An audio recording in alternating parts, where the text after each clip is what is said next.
Oy, si Trillanes, suko na daw siya. Bakit? Palpak ba ang ginawa niyo nakaraan kay Senator Bato de la Rosa? Hindi ba kaya? O baka nagdadrama? Talaga bang susuko ka? Eh, yan yung pinagkaabalahan mo ngayon, di ba? Puro ICC warrant. Eh, yun nga lang, baka nagtampu-tampuan dahil iba ang paniniwala ni John Vic Rimulya. Nagtampo yarn. O ito, panoorin po natin ang pinagyayaw-yaw ni Trilling na kung saan sabi niya, sumuko na daw siya. Una ako dito kay Secretary John Vic. If you think at one point hindi niya na, he cannot top yung incompetence niya. Talagang he keeps on outdoing himself. Yeah. And grabe yun. Sinabi niya kahapon, he's there to protect Bato. If you're there to protect Bato, ba't nakalusot sa'yo? Paano mo siya mapoproteksyonan? So, I give up on the guy. Diba? Alam mo, suko na ako dito kay Secretary John Vic. Iyakin yarn.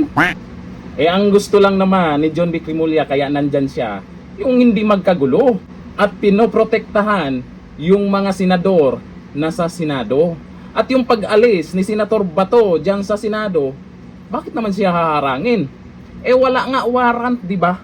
At yung sabina ay binawi. Eh, paano haharangin si Senator Bato de la Rosa na umalis dyan sa Senado?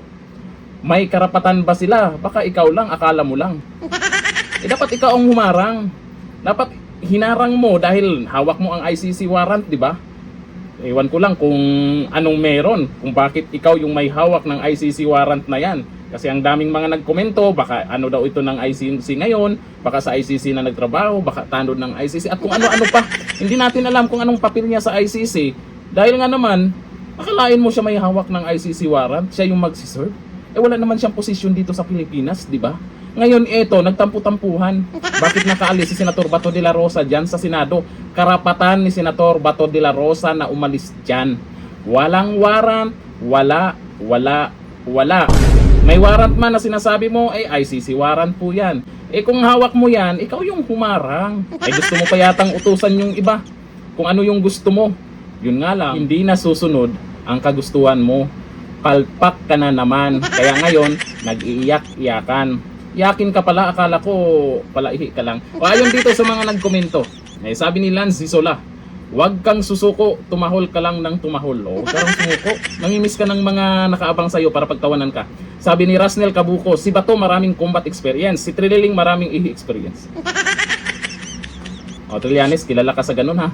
Sabi ni Aya de los Santos, kung makautos, kala mo talaga may posisyon. Yun nga eh, kung makautos dito kay Rimulya, akala mo kung sino to. Hindi ka na senador at talunan ka pa nung huling eleksyon. Sino ka ba, Trillanes? Sabi ni Maya Torno, kami din give up na sa'yo, matagal na. Oo, sa totoo lang, itong si Trillanes malakas noon to. Matapang to. Akala natin totoong tapang, yun pala tapang-tapangan lang. Eh bandang uli, nung simula na kinakalaban na niya si dating Pangulong Duterte, unti-unting nawawala yung mga sumusuporta sa kanya. Dati, dami pang mga nakasuporta sa kanya, kaya naging senador yan. E bandang huli, kahit sa pagiging mayor, ala na. Kahit pa sa barangay election, mukhang mahirapang pang manalo yan. E wala na, ang dami nang galit sa kanya dahil sa pinagagawa niya. Galing-galingan, dyan sa Senado nakaraan, bandang huli, palpak naman. Hanggang dito na lang, thank you.